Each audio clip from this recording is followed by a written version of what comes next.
Here is a belief so deeply embedded in American culture that questioning it feels almost unpatriotic. Your home is your best investment. You've heard it from your parents, from your financial advisor, from every real estate agent who ever handed you a business card. The family home is the cornerstone of middle class wealth building. It's how ordinary people get ahead. It's the thing you work toward and protect above everything else. And if you look at the surface numbers, it seems to hold up. Your parents bought their house for $80,000. It's worth $400,000 now. That's a $320,000 gain. That sounds like an investment working exactly as advertised. Except it isn't. And the reason it isn't is hiding inside a set of calculations almost nobody runs. Not because they're complicated, because nobody with a financial stake in your belief wants you to run them. My name is Dave, and I love helping people stress test the financial assumptions that feel so obvious nobody ever questions them. Today we're going to run those numbers, all of them. And by the end, the homeownership story is going to look very different from the one you've been told your entire life. Let's start with the foundational claim that homes appreciate in value and therefore make you wealthier over time. This is technically true and almost entirely misleading at the same time. Yale economist Robert Shiller spent decades tracking U.S. home prices adjusted for inflation. His conclusion was that from 1915 to 2015, American homes appreciated at an average of roughly 0.6% per year in real terms. Not 6%, not 4%, 0.6% annually above inflation over a century of data. That number doesn't mean homes never go up. It means that when you strip out inflation, what looks like a spectacular gain is often just the dollar losing value over time while the house stays roughly the same in real purchasing power. Your parents' $80,000 house is worth $400,000 today, but $80,000 in 1985 is worth approximately $230,000 in today's dollars just from inflation alone. The real gain on that house, the actual increase in purchasing power, is closer to $170,000 over 40 years on an asset that required constant maintenance, tax payments, and insurance premiums the entire time.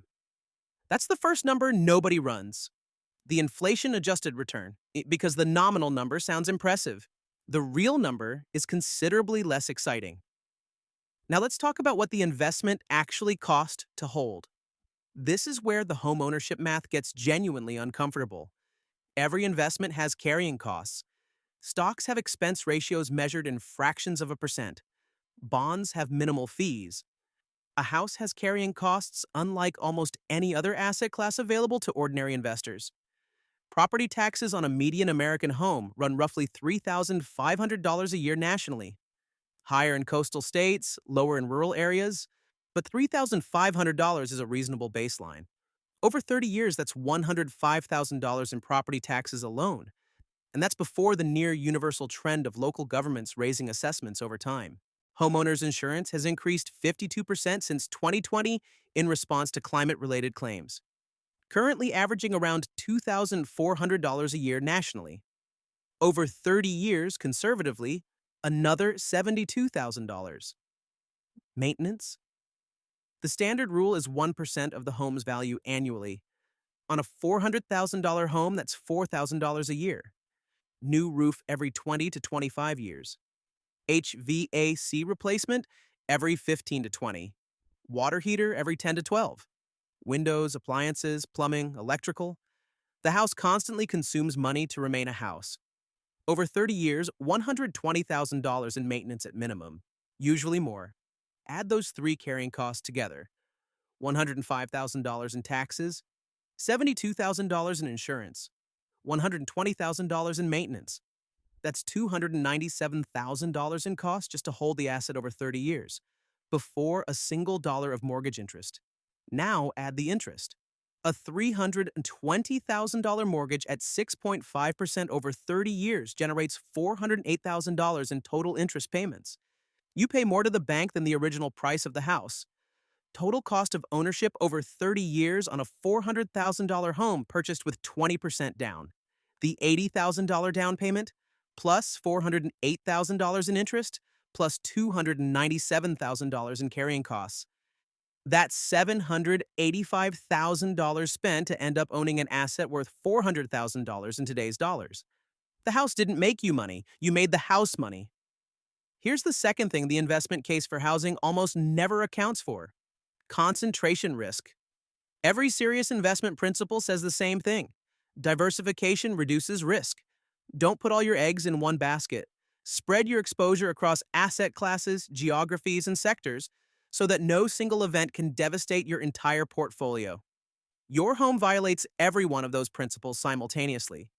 It is a single asset, in a single location, in a single local economy, tied to a single school district, a single employer base, a single municipal government making decisions about taxes and zoning and infrastructure that you have no control over.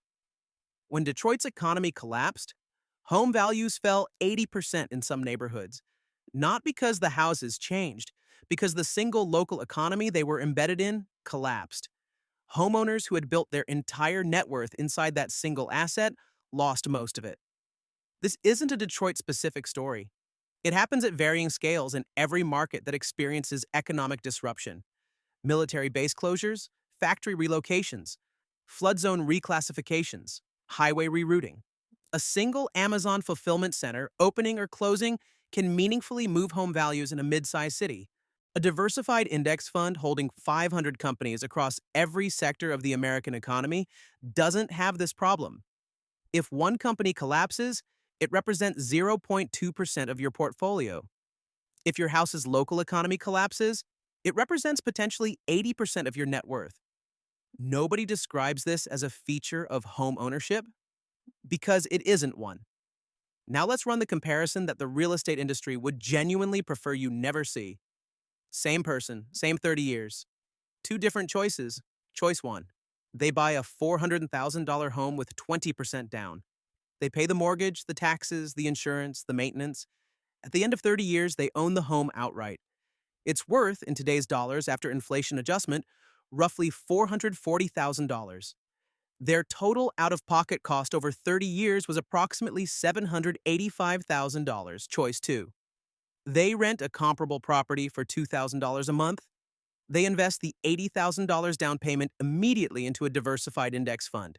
They invest the monthly difference between what renting costs and what owning would have cost. Conservatively, that's an additional $800 a month, accounting for taxes, insurance, and maintenance that renters don't pay. The $80,000 invested at 8% annually for 30 years becomes $805,000 on its own. The $800 monthly investment over the same period at the same return adds another $1.1 million. Total portfolio after 30 years: approximately $1.9 million in liquid, diversified, accessible wealth, versus $440,000 in a single illiquid asset that requires a real estate transaction to access.